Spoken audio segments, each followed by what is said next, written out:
You're listening to the Infinite Banking Mastery Podcast. Did you know that you could build a tax-free pool of wealth that's liquid and accessible all your life while building your retirement nest egg? Gain full control of your financial future and stop relying on the government and banks. The wealthy have already discovered this wealth-building secret.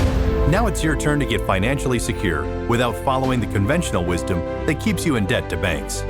Now here's your host, Valerie LaRocque. Hello, everybody. Welcome back to the Infinite Banking Mastery Podcast. I hope you are well and had a great week. Today's topic, what are the downsides of infinite banking? I mean, really, are there any? I really don't feel that there are any downsides, but when I get asked this type of question, such as what are the downsides of infinite banking? What are the cons? What's negative about it? There's always one thing that pops into my mind. Although if you stick with the policy like you're supposed to long term, then I really don't see it as a downside, actually. But the one thing a whole life policy built for use with the infinite banking concept is a short-term vehicle. Infinite banking is not suitable for those seeking short-term financial solutions. It is definitely a long-term vehicle and requires a long-term commitment to realize its full potential. The longer you have the policy in force, the better it becomes. The more seasoned it becomes, the larger your snowball of cash becomes due to the uninterrupted compounding interest for years and years. Each year that passes projects better and higher cash flow once your policy has become cash flowing, that is. If you surrender your policy within the first few years, you would not recover all of your cost basis, all the money you've paid into the contract. Whole life policies are so great, but one thing they are not, again, are short-term vehicles. This is truly the only downside that I see that people would consider a downside, that someone that is looking for something short-term, they really want to get their money to grow fast and then pull it back out. So that would be a downside for someone who was looking for something like that. But how I see it as what it takes to get my cash flowing asset up and running. Another thing that those that are newly learning may consider a downside is that during the initial years of the policy, you do not have access dollar for dollar to every premium you've paid in. This means that the liquidity of your funds is a bit restricted, and you may not be able to withdraw as much money as you would like or intended to in those early years. In the first year, you do not have access to the portion of the premium that's called the base premium. The base premium is what is supporting the death benefit, the initial death benefit. Nelson Nash always referred to those first few years as the startup costs to your system, because just like any business or real estate you purchase, there is a cost before that business or real estate will become cash flowing. If you're starting a business, you will have to purchase or rent a location, furnish your new building, possibly buy inventory, hire employees. There are a lot of costs to starting a new business. If you desire to purchase a rental property for that future cash flow, there is a cost to that, the down payment and cost to prep your rental to be rented. I've shared the story before of my first business, a coffee stand, and how it cost me about $40,000 in startup costs to start it. But I was okay with that because I was excited, I was hopeful and determined to create a cash flowing business. And that's what it took to begin. When I'm discussing this concept with people, if they haven't read the book or done enough study on the concept, they will wonder why they don't have access to all their money in the first year. So I go back to my coffee stand example. After I spent that $40,000 to open the business, the next day I did not have access to $25,000 of those dollars. I had access to none of the dollars. I had just spent, all I had was a building, some machines, some coffee, milk, and a whole lot of prayers that people would come buy coffee. So when you begin your own banking system using a whole life policy and you actually have access to a large portion of cash immediately after paying your premium, I would say that's pretty good as compared to starting a retail type of business. Because of the startup cost to your system, those first years, your cash value will be at a deficit against the dollars you've funded into the policy. But then your policy will become cash flowing and the growth will only improve over time. Every so often, I'll talk to someone who is surprised they don't have access to all of their premium dollars right away, or they think they will have access to borrow against the death benefit, which is always much higher than the cash you have inside the policy. Well, you definitely don't have access to borrow against the death benefit, only your cash value. And although we use the analogy that those costs in the beginning are similar to having startup costs for any business, you have to remember that this is a life insurance policy. And so, of course, there is a cost to the death benefit that you are securing. The fact that you don't have access to every bit of premium you fund into the contract year one and those beginning years should make sense due to the cost of buying a death benefit. This is still life insurance. It's these startup costs that are the reason for the policy not being a short-term vehicle, because it will take a few years before the growth of your cash value will grow enough to basically erase those startup costs. For a lot of people, the concept of infinite banking can be complex and difficult to understand. Although fully learning the concept can feel overwhelming at times, what's actually happening is very, very simple.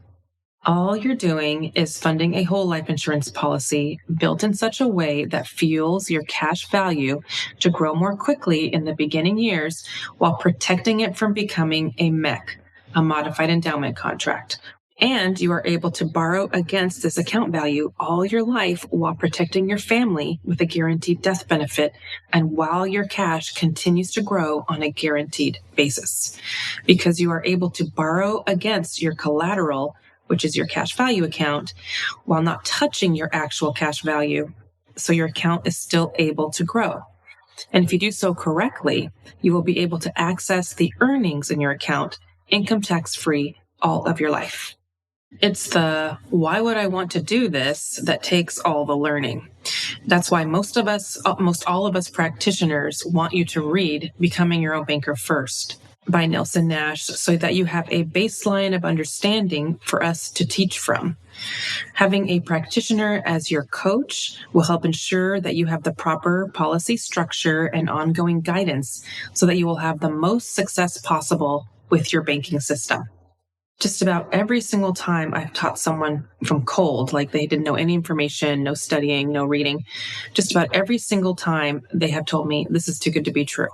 It's just too much information and it can become very overwhelming. And that's why we like for there to be a baseline of understanding before we teach.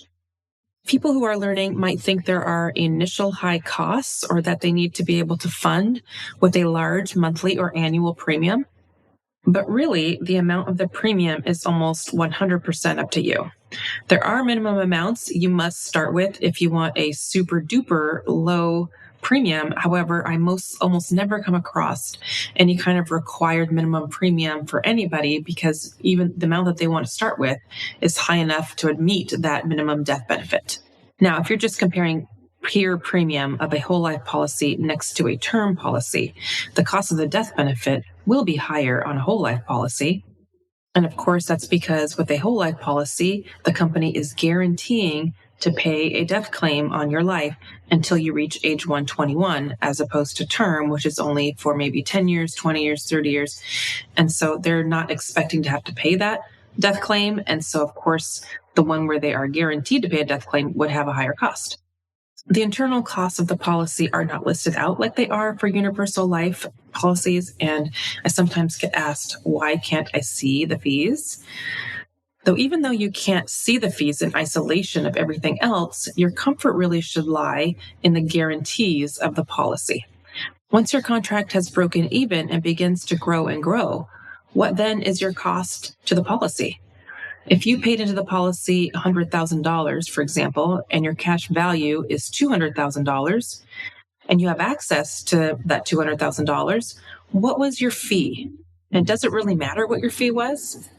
In addition to having access to double the amount you funded into the contract, that $100,000 you sent to the company in premium is also providing a death benefit of, let's just say, $400,000.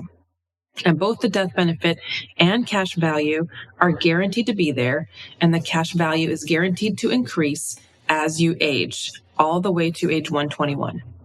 But remember that this isn't the vehicle to be seeking high rate of returns that outpace the S&P 500 or something like that. This is the place where housing your savings dollars are going to do much more for you than they would in a savings account. And if you treat yourself like an honest banker and continue to grow your system over time, this process of banking can absolutely blow whatever else you're doing out of the water. Maybe that's why bankers are doing so well. So you might not be able to see the exact cost of the fees or mortality charges each and every year, but you do have the peace of mind that the policy's cash value is guaranteed to grow.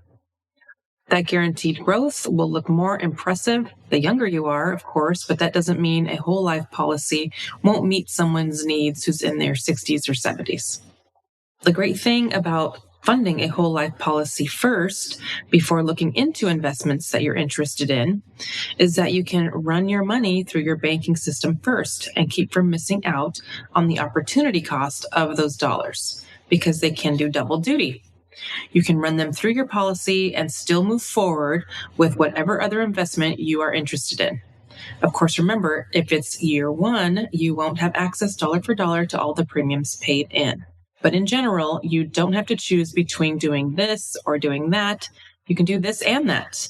Life insurance is an and asset. Another common concern, a concern that you might have, is about starting a policy and having to maintain the premiums over the long term, over your whole life. Because whole life, usually the premiums do go for your whole life. But with a whole life, you actually also have the option to stop your premiums sometime after year 7, if you really needed to. When I speak to clients who are really, really interested in only paying the premium for a short period of time, say 10 years, I always advise to continue funding through at least year 10. Although usually it's fine if you need to stop, if you really need to stop sometime after year 7. Someone selling you a universal life contract will also tell you that you can stop funding into that policy as well. However, there's definitely the danger of increasing costs inside of that type of contract over time. And so if you're not paying any premium and there's increasing costs, kind of a double whammy, it can start really taking away from the cash value inside of your contract. When I do come across those who really want to stop the premium in 10 years, or they just think they won't be able to fund anymore after that, I always suggest that they keep an open mind about continuing to fund and have the contract built in such a way that if they wanted to continue to fund, year 10 rolls around and they're like, hey, I can still fund, that they would be able to make that choice at that future time. 10 years from now, you may realize that you still have enough cash flow coming in and you need a safe place to store those dollars. Your contract will continue to grow very efficiently if you stop premium after year 10. It simply won't have as much cash inside as if you would have continued funding it, simply because you stopped putting dollars in. So again, the only time I would tell someone that a whole life policy is not for them right off the bat is if they were to tell me they're looking for large growth in a short period of time and they plan to remove their cash, or that they plan to discontinue their policy within a few years and cash out. Just grow as much as possible in 5 to 7 years and cash out. Whole life is definitely meant for the long term. Well, thank you for listening. I hope you got something out of today's podcast. If you are looking to begin and would like to partner with me as your agent, your advisor, your IBC coach, please reach out to me. You can reach me at Valerie@alphaomegawealth.com. Have a great week, everyone.